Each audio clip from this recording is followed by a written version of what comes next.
为着要来加强校园的安全，宜兰县政府开500万买防身的警报器。年底进前会发予国中甲国小每一个学生一个人一个。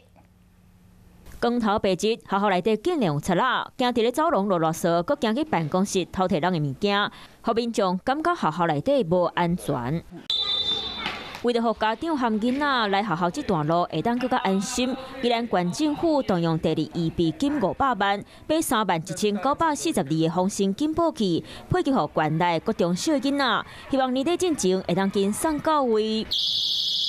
又开到警报声咧弹，宜兰县长亲身试互大家看。大声的呼叫，拉警报器，赶紧的跑走。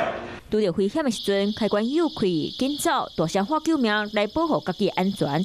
家长也感觉县府送这个警报器足大心的。马上可以马上说，我还可以有人发现说这里有发生什么事情。我觉得这个好，因为如果在一种偏僻的地方，如果像是夜市厕所里面，他们就会比较少人。然后如果有的话，就会有很多人来那个厕所那边看一下是发生什么事。加一个防护，就加一点仔保障。宜兰县是6都以外第一个替囡仔买防身警报器的县市，学校嘛透过教育的课程，让囡仔愈知影安怎保护家己。